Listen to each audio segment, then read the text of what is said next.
মুসলমান রক্ত দিয়েছে, হেফাজত ইসলাম 13 সালে রক্ত দিয়েছে, সর্বশেষ 5ই আগস্ট মানুষ মনে করে এই রক্তের মাধ্যমে বিজয় হয়েছে। সম্ভব নয়। এর আগে হাজার হাজার উলামায়ে কেরাম রক্ত দিয়েছে। মুসলমানদের রক্তের উপরে পা রেখে আমরা দেখতে পাই ওই ভিনদেশি এজেন্ট বাস্তবায়নের জন্য কুফরি মতবাদে বিশ্বাসী এই সমস্ত লোকজন তারা এই দেশের ধারক বাহক হয়ে যায়, আমাদের নেতা হয়ে বসে, বসার পরে আমাদের টাকাগুলো বিদেশে পাচার করতে থাকে। কথা বলেন ঠিক কিনা? এজন্য উলামায়ে কেরাম এখন সোচ্চার হয়েছে। শুধুমাত্র উলামায়ে কেরামকে ডাকলে হবে না। আজ যেহেতু আমাদের এখানে কমিটি গঠন হয়ে যাবে, হয়ে যাওয়ার পরে আমরা প্রত্যেকটা ইমাম, প্রত্যেকটা খতিব, আমি কখনো চিন্তা করবো না আমার মসজিদের ইমামতি চলে যাবে, যা ইমামতি চলে।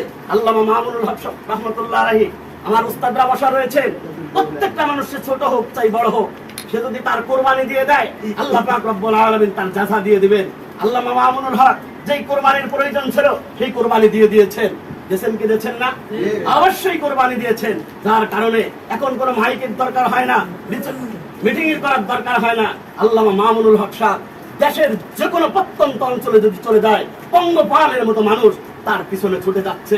অতএব হিম্মত হারানোর কোনো প্রয়োজন নাই।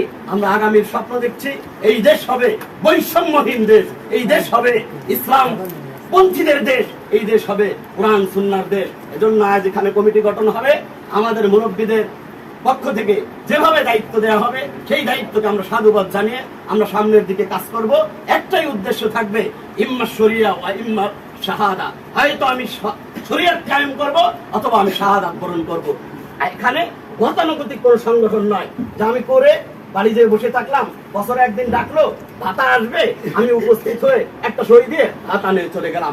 আমরা কাজ করি কোনাবাড়িতে, অনেকে দেখছেন আমরা রমজানের মধ্যেও 19টা প্রোগ্রাম করেছি। রমজানের মধ্যে আমরা কোনাবাড়ির মতো জায়গায়, গাজীপুর কোনাবাড়িতে আমরা ইয়ানত প্রাপ্ত সদস্য বানিয়েছি 2000। ইয়ানত মানে প্রত্যেকের কামাইয়ের থেকে কয়েক % ওখানে জমা করতে হবে। যেমন আমি 500 টাকা ইয়ানত দিয়েছি, আমরা 1900 সদস্য ইয়ানত প্রাপ্ত বানিয়ে ফেলেছি। অতএব সারা দেশ এখন আল্লাহ পাক রব্বুল আলামিন বাংলাদেশকে মুসলমানদের জন্য, ইসলামের জন্য উর্বর করে দিয়েছে। এখন যদি আমরা পিছিয়ে থাকি, পিছিয়েও থাকার কোনো সুযোগ ছিল না, তারপরেও আমাদের ভুল হয়েছে। আল্লাহর কাছে তওবা তিল্লা করে সামনের দিকে আমরা অগ্রসর হই, সামনের দিকে অগ্রসর হই, সামনের দিকে অগ্রসর হই। যদি মনে করেন যে আমরা সংখ্যায় কম, কে বলছে? আমি রিক্সায় উঠি, রিক্সাওয়ালা বলে আমি চাই ইসলাম। আমি গাড়িতে চলি, গাড়িওয়ালা বলে আমি তো নৌকো দেখছি, ধান দেখছি, নাঙ্গল দেখছি, সব দেখা শেষ। মানুষকে বোঝার একটা কথা, বিশেষ করে আমাদের দেশের মানুষ, এই যে বাড়ি আসছি, ভাই হুজুর আপনি কোন দল করেন? আপনার ভয় করে? আপনি বলবেন আমি আল্লাহর দল করি। সুন্দরভাবে তার মাথায় হাত রেখে তাকে বোঝান আপনি এই দেশের সন্তান, আমি এই দেশের সন্তান। আপনি যদি আওয়ামী লীগ করতে পারেন, আমি কি আমার উলামায়ে কেরাম, আমার মুরব্বীরা রয়েছে, আমি কি একটা দল করতে পারি না? আপনি যদি পারেন, আমি কি পারি না? আপনার যোগ্যতা আছে, আমার কি যোগ্যতা নাই? আপনি বিএনপি করেন, আমি কি ইসলামী আন্দোলন করতে পারি না? আমি কি বাংলাদেশ খেলাফত মজলিস করতে পারি না? এভাবে সুন্দর করে আমরা বোঝাই মানুষদেরকে, আমরা আমাদের কাছে আনি।